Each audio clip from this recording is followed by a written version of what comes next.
think for me, what I love most about it is that within our role we have direct influence on what happens on the pitch. So start off, just your names. I am Muchwezi Wilkins. Absolon. And how long have you been at the FA?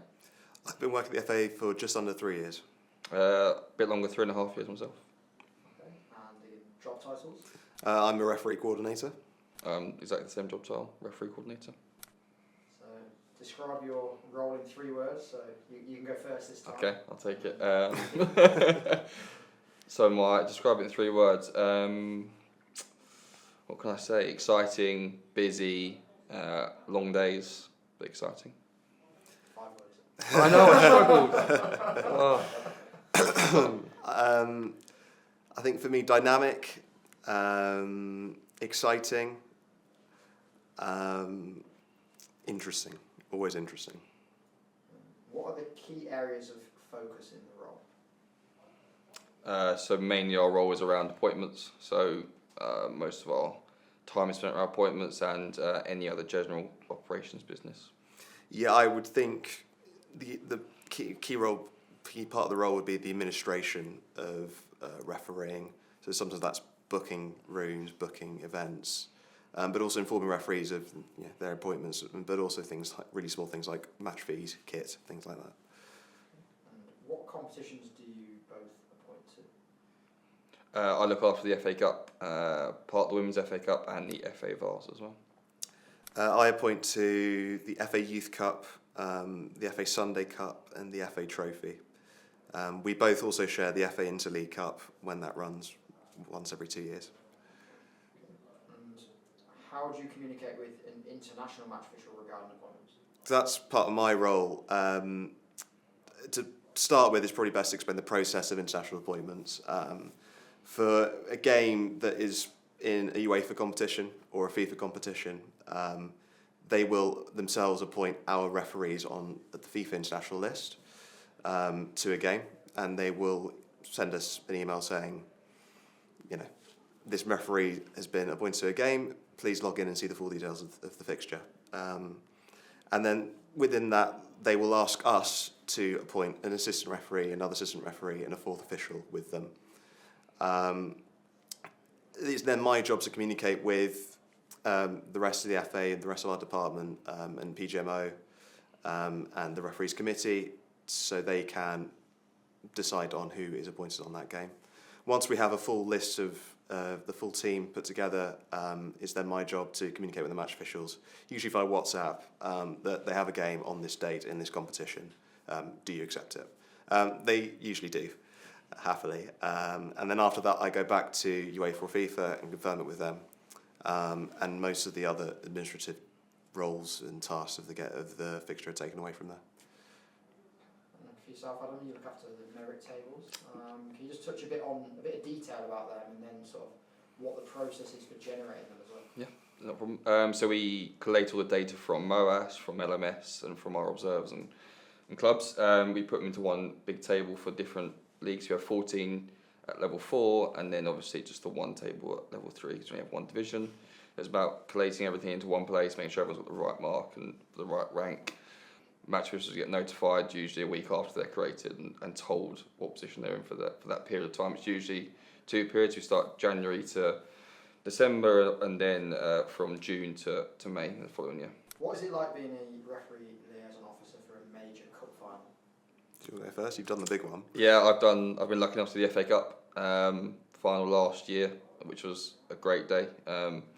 So the whole occasion for everyone, the match officials really look forward to it. It's a 3-day weekend of just celebrating their achievement of getting to an FA Cup final, and being there with them in that moment is unbelievable, because it's a lifetime's achievement. You only get one FA Cup as a referee, and you want to make sure that one FA Cup's their moment in the sunshine, some would say. Yeah, I've been in Ireland on the FA Youth Cup, the FA Sunday Cup, the FA Trophy, which is at Wembley. It's always really special. It's nearly always, it is always a massive moment in that referee's career and everyone in the referee's team career. And that means they're really excited, and you feed off that excitement. It's so much fun hanging out with them for 2-3 days whilst you look after them. But that also means it's higher pressure. You need to get things right. So small details like making sure that their kit's correct, the embroidering on the kit, like the special detailing on the kit, make sure the hotels are all okay, make sure their partners are being well looked after. That's all added work and preparation needed rather than just any other game. But it's always so much fun. You get to, in the competition I look after, you get to travel around the country as well. The Sunday Cup's been held at Bet365 Stadium in Stoke. I was at Lincoln City's ground last year for the Interleague Cup, and that was really fun because it was very, very small. But everyone was having a lot of fun with it, and it's still an FA final, so there's still a lot riding on it. Yeah. What do you both enjoy most about the role that you do? Every day can be different. It might seem repetitive, some of the work, but it's the outcome at the end that's really what makes the role worth it, to see their reaction and the way people are in refereeing. I think for me, what I love most about it is that within our role we have direct influence on what happens on the pitch, in that we are making sure referees are prepared, appointed and looked after enough to do a game, because the game doesn't really happen without a referee, and that's I think what's really special. You can watch a game and go like, I know him, or just speaking to him just earlier, that's kind of fun, and that because not every role of the FA is like that, and that's what's really special. Proudest moment during your time at the FA so far? That's hard. Blimey, I don't know.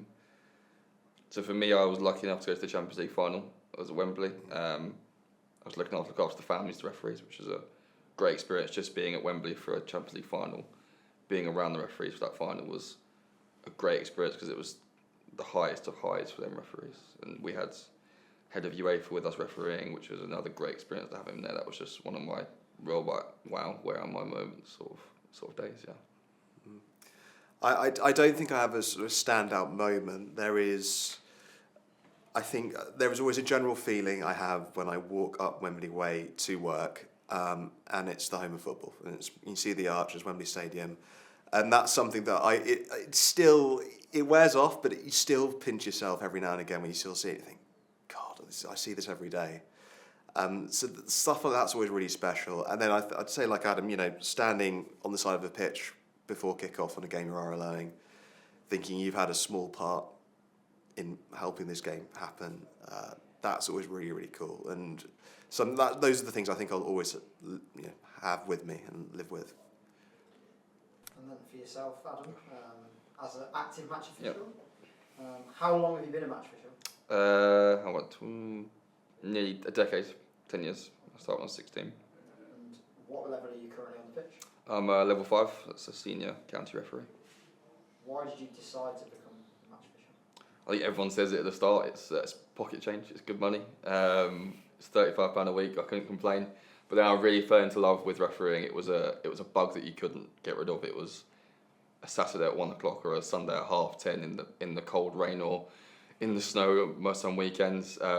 Really enjoying just being part of a game that is competitive, it's fiery, that you can control and do your best at. What is your refereeing target for 2026? Refereeing target? To do more games, probably. That sounds stupid, but I don't do many games as it is because I'm more assistant referee than refereeing. But my job role takes a lot of time up, and refereeing 7 days a week isn't sort of my goal. But as sad as it sounds, it's probably what it'd become if I did referee at the weekend. So yeah, it's probably doing more games and being more active about how I referee and what I do. When you booked onto the course 10 years ago, what piece of advice would you give yourself now looking back? Trust yourself. Believe in yourself that you can referee a high profile game and that you're good enough to do it.